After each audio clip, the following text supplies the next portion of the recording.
Welcome back to another TD Ameritrade API series. Well, what are we going to be doing today? Well, if you've been keeping tabs on some of the posts that I've been putting out there, then you are probably aware that I have started integrating some of the streaming functionality into the actual TD API. And so basically what we're going to be doing now is kicking off that series, and we're going to be showing you how we can integrate the streaming functionality, but then at the same time, we're going to try to do it in such a way that it kind of feels quote unquote seamless, right? So originally, when I covered this topic, I had just come across that they had I had just realized that they had made a streaming API and they only have like one link to it. And I was like, well, that's kind of odd. Like, it seems like there's a lot there. Was shocked that you didn't provide more documentation. And so the first iteration of this, I did many months ago, and it was very popular because people like the idea of being able to, stream data directly into their database, text file, whatever it is, right? And so I knew that was a popular topic and I wanted to integrate it into my library. I was just kind of trying to understand how to do it and what was the best way to do it. Now, at this point, I've got it working. It doesn't mean it's not going to change, but for the most part, I kind of have an idea of how I need to approach everything, and I understand what kind of the core concepts are that we're going to be needing to do in order to kind of get this working in the way that we need to get it working. So, just as an FYI, though, if you are interested in getting it, if you go to the link, and I'll put a link in the description, but if you go to this URL and you go to the TD Ameritrade Python API library, you can actually clone it and the streaming functionality will be there. Now, not all the endpoints have been finished up. Only a few of them are actually, like, I would say, officially in a point where they are done. But there are some that I still have to add documentation to and stuff like that. And then also, I'm still kind of working on how we close the stream, because right now it's not doing it in the most graceful manner. I mean, we can stop it, obviously, but I'm trying to do it in such a way that it will gracefully close um, when we ask it to. So that's kind of the idea behind it. So if you want to download it, you can. If you want to clone it, you can. There will be certain functionality there. Additionally, I don't know how I was able, well, I knew how I was able to do it, but somebody was nice enough to provide some old documentation for the old API. And I started looking at it, I said, well, they have documentation for the level 2 quotes. I said, they can't be that much different than the new one, right? And funny enough, I was actually able to get level 2 quotes to work. And so now inside of this particular API, we will actually be able to stream level 2 quotes. And you can actually do that now on, I realize I just deleted it, so I can't show you, but you can actually stream some level 2 quotes. Now, a lot of these endpoints, you're going to have to understand, you can't use them certain parts of the day. So if the market's not open, for example, you're not going to get any quote data back. You might get a successful response, but it's just going to be empty, and so on. Additionally, some of the chart endpoints will also return just basically like empty list if you call them at the at the wrong time. So I'm trying to understand that better. I don't really know exactly when that happens and when that doesn't happen, but the idea behind it is we can hopefully use this table and it's accurate, and it should give us an idea of when we'll be able to get some of this information back. But the level 2 quotes does exist and it does seem to work. And I'm actually working with a few clients right now who have access to different types of streaming services. So I'm trying to see if there are some of the ones that I'm still trying to figure out. Like, I think it's the level 2 futures options. I'm trying to understand that one a little bit better and hoping maybe I can get that in a spot where we can actually even stream that one. So most of the book endpoints I've kind of got figured out. And then some of the news headline stuff, I'm experimenting a little bit with that one just to make sure to see if maybe there's something else that can be done with it. So maybe just adding to it. But yeah, that's basically where we're at with the streaming API. It does work, and expect changes as things go on. All right, so how do we go about adding this? Well, if you remember from a very long time ago, we actually had the streaming functionality pretty well defined, right? And so what we're going to do here is we're basically going to be taking our client.py file. So this contains the main TD client object, and we're basically just going to be expanding some of the functionality. We're going to be adding one method that will parse our token, and then additionally, we will be adding another method that will create a streaming session. And really, in essence, what it's going to be doing is it's going to be returning our client object from the stream.py file. So that's basically what we can think of at this point. So the first thing that we're going to do is we're going to create a new method, and we'll call it define underscore, create token timestamp. So this is basically taking the token information that we get from one of our requests, and it's going to parse it for us and return us back the proper format that we need in order to run our particular request, right? So the first thing that we need to do is first parse the timestamp.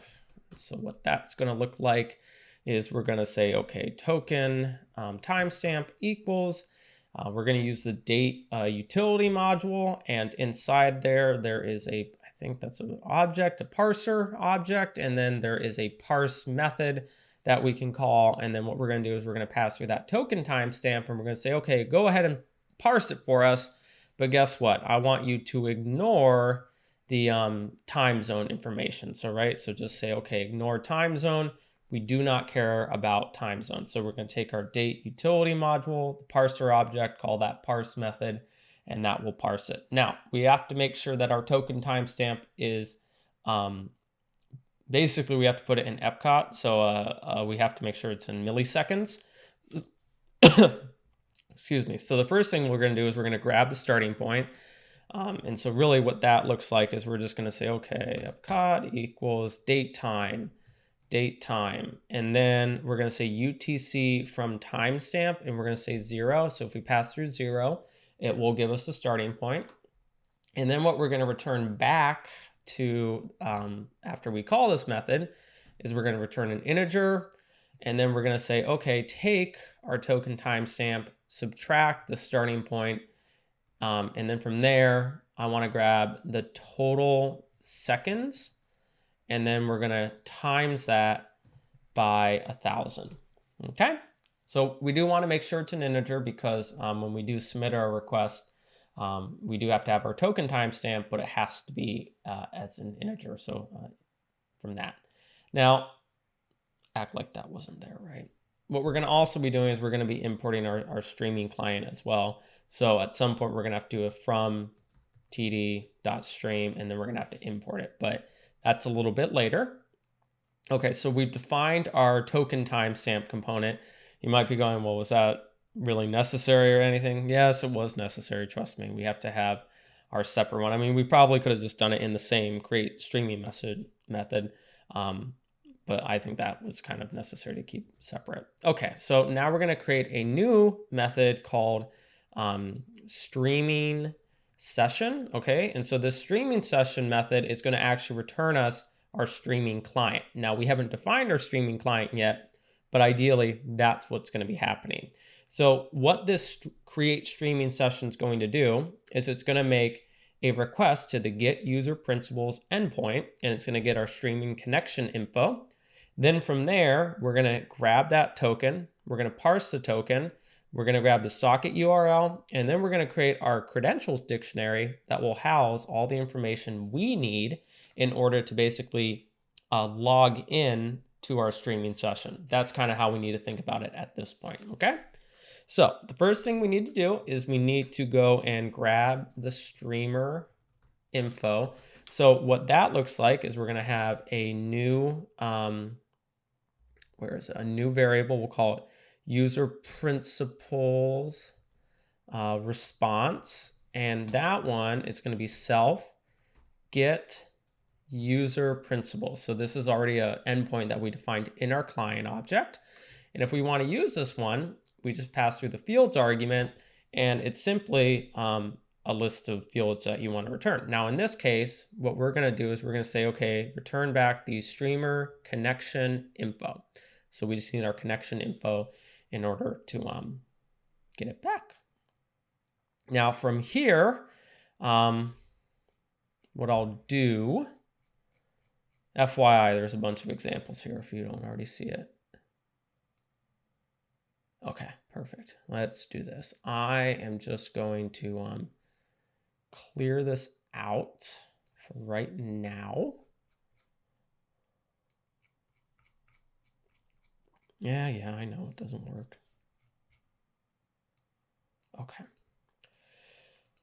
Okay, so we'll do TD session and then create streaming session. And did I actually have anything sent back to us? No. So I'm just going to say return user principals response streamer connection info. That looks good. Great. And then what we'll do is create a session.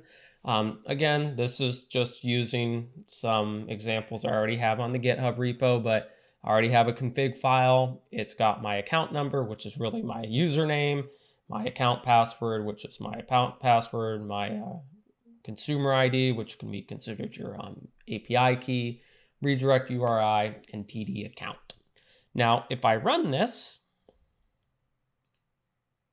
it's going to run everything. I didn't print it.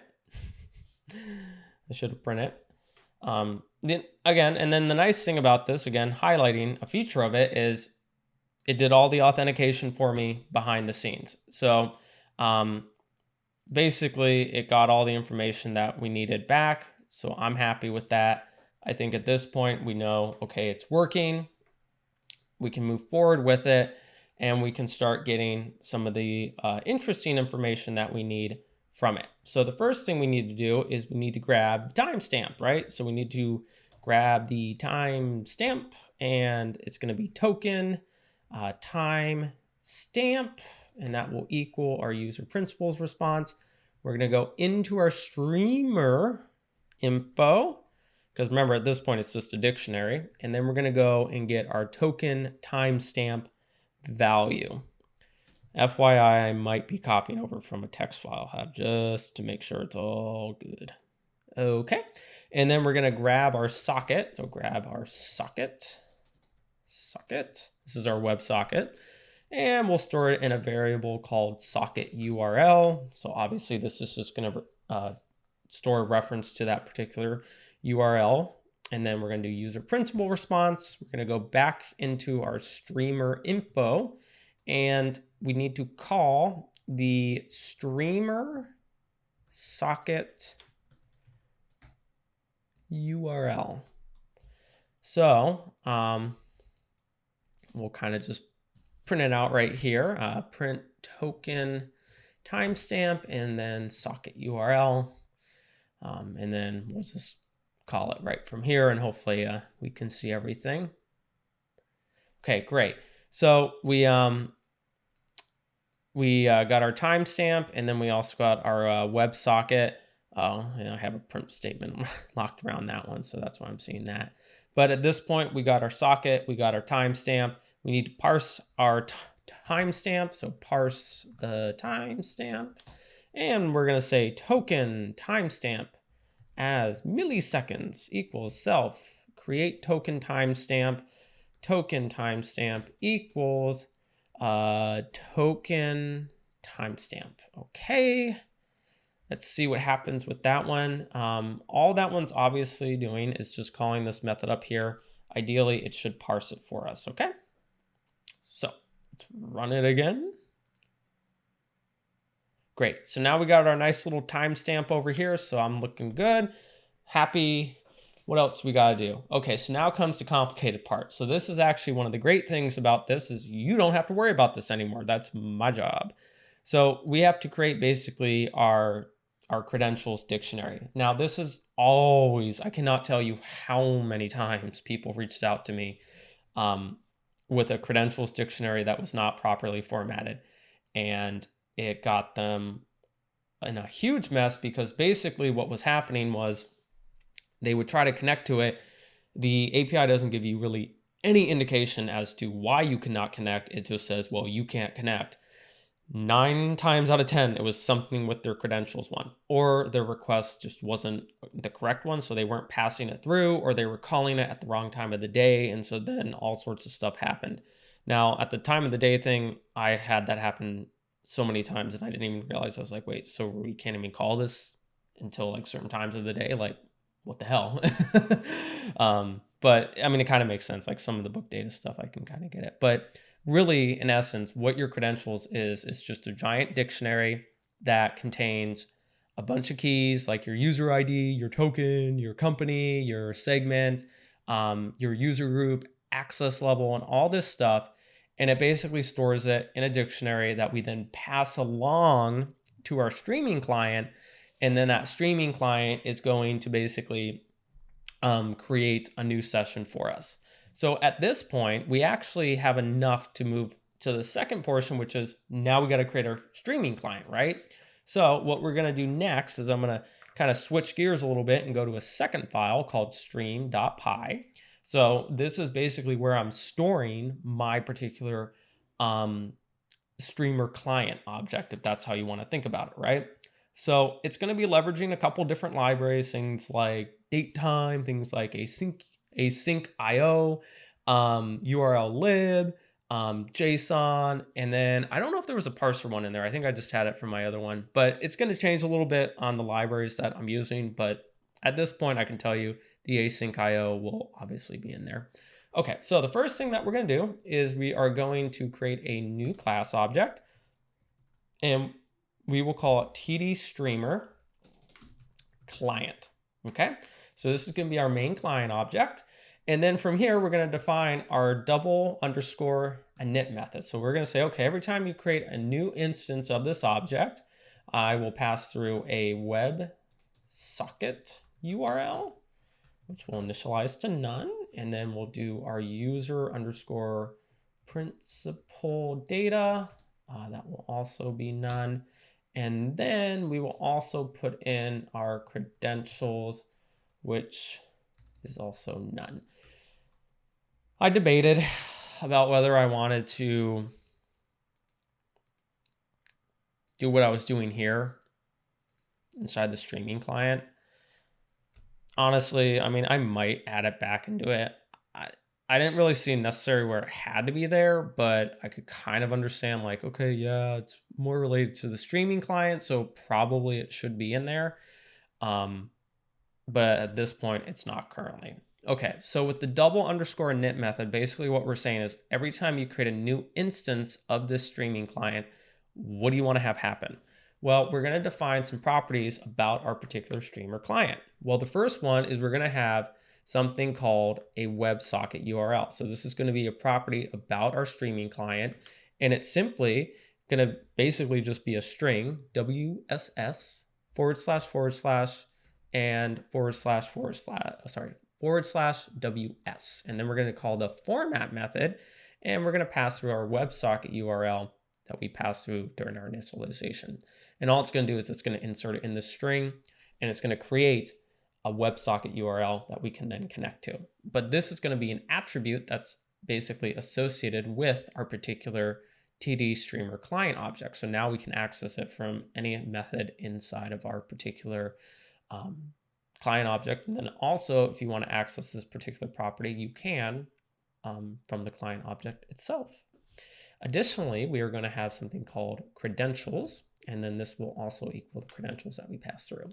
So again, I'm just defining some properties about my particular streamer client. The next one will be principal data. So this is actually used quite a lot in the streaming client, just because anytime we create a new request, I have to pass through information that was defined in our user principal data. So it is used pretty heavily.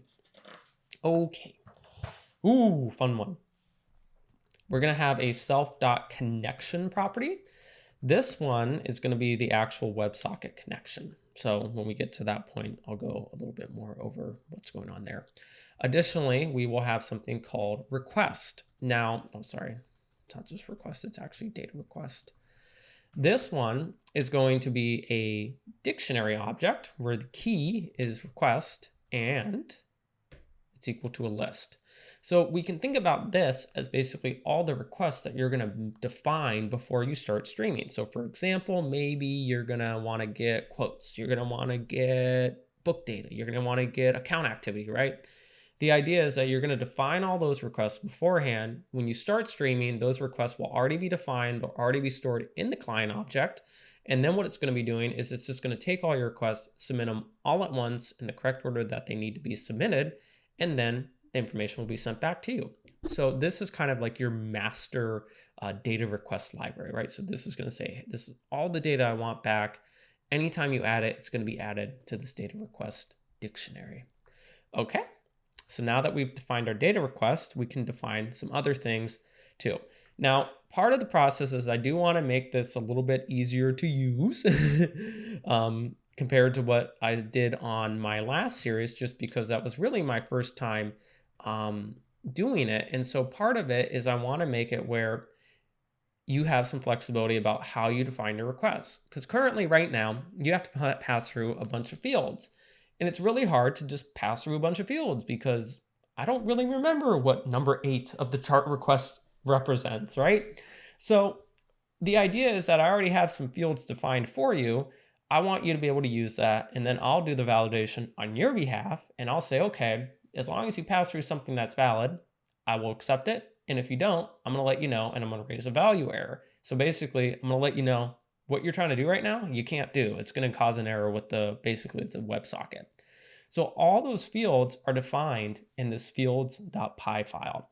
And basically what I've done is at a high level, I have it for both sides. So for example, if you pass through for the account activity, there's 4 different fields. The first field is subscription key, account ID, message type, and data. So if you pass through subscription key, I will grab this for you and I will convert it to the correct type, and then I will create the request based off of that. So I do that for each one of the requests that you're allowed to do, and I define all the fields and give them names. So that way it's a little bit easier to read and you're not going, wait a minute, what was number 23 of the level 1 futures request? Oh yeah, that's open interest. I don't know about you, I ain't gonna remember that. So I rather do this way just because I think it's gonna make it a little bit easier to use. And then ideally, you don't have to worry about it from that point forward. So if you wanna use it from this particular object library, sorry, not object, from this particular module, you're gonna say from TD, and then you're gonna do fields, import, and then it's gonna be stream field IDs, and then stream field keys. So the keys one is simply saying the key is first, and then I associate an integer. And then with the second one, IDs. So this one is vice versa. With this one, I wouldn't be shocked if it changes. I'm probably going to simplify it a little bit, but at this point, I just wanted to get it working. And mentally in my head, I was like, okay, I can work with this. But I wouldn't be surprised if it just is kind of all reduced to one. And then the validation process looks a little bit different. But that's, again, just so you're aware. Okay, and then from here, we're going to also define our fields, and then we're going to do keys, and then we're going to do our dictionary as well. And then this one will be our stream field keys. Okay, and for the initialization process, that's pretty much all we have to do. So we're going to go back to our client.py file, and basically what we're going to do is we're now going to import our streaming client, right? Because right now we don't have it anywhere. It's just kind of like in its own little file, and it's not really useful. So we're going to say from TD stream import TD streamer client. So this will import that object for us. It doesn't create it for us, but we have imported it. And what we're going to do now is we're going to create a new streaming session. So we'll define a new streaming session. Okay. And we're going to call it streaming session equals TD streamer client. I know it needs a WebSocket URL. Well, guess what? I got my socket URL. I know it needs user principal data. Well, guess what? I have my user principal response. And then I also know it needs credentials. So I'm going to give it its credentials as well. And just like that, we should be good. And then finally, I do want to return it back to the user. So it will basically instantiate a new object and then return it back to that user. Now, technically speaking, I don't know if that's the technical naming convention I should use here, because I don't know. Because it's technically returning an object, and I guess you could say like maybe it should be all uppercase, like it should be like create session or TD streams, something like that. But for right now, I'm just going to kind of leave it as is. And then what I'm also going to do is I'm actually going to go and put this into a new file. So that way I kind of have it all separate. So I'm going to go into my test td_stream.py. And so again, all we're really doing is we're just putting it in a single location. So that way we don't kind of have to worry about it. But in essence, that's really all we're doing. And then from here, actually, we don't need most of this. So we can just say import request. If we do any type of printing, then maybe. But for right now, we just really, I don't even think we actually need our request. I think we just need this one, TD client, and then all that's good. So this will create a new session, and then we will call it TD streamer. And once it creates it, let's just print out the TD streamer, and then we'll do the WebSocket URL. Okay, so we'll just see what it looks like, just to make sure that, like, hey, at this point, everything should be working. Okay, and then what we can see is that there is now a WebSocket URL, and it looks like everything looks good. So I'm kind of happy with that. Where are we at? 27? Yeah, I gotta cut that. Okay, so at this point, I think we're gonna just kind of cut it right here. And then in our next video, we'll start going through building the request to basically create a new connection. And then we'll also go through the initial process of how do we create this loop that will take all of our requests and stream it back to us. I will probably not talk about closing the server yet, just because I still have not figured out a good solution to that. Ultimately, it can close, like there's nothing stopping it from closing, but right now what I have to do is figure out what is the best approach to that. I really don't want somebody to just have to go here and click the icon. I want it to be a little bit more logical, and that way, if you want, you can integrate some kind of like while loop or something like that. And then ideally, what would it look like is you can then just close it by calling like a simple method call or something like that. So that's kind of like what I'm still working on a little bit, but I can connect us and I can get us streaming. It's kind of just closing that streaming session. I'm still working on it a little bit. So that's just kind of letting you know. But yeah, at this point, if you have any questions, feel free to put them down in the comments below. If you have suggestions, if you have, just maybe your experience using the API and like, or hey, like I ran into this and like you want to keep an eye out for it, like by all means, go ahead and share it. That was basically how I was able to figure out the whole quote stuff, is because somebody shared some documentation with me, and I was like, thank God you sent me that. So definitely helps if you kind of have insights or something like that. So thank you again for watching, everybody. We'll see you in the next video.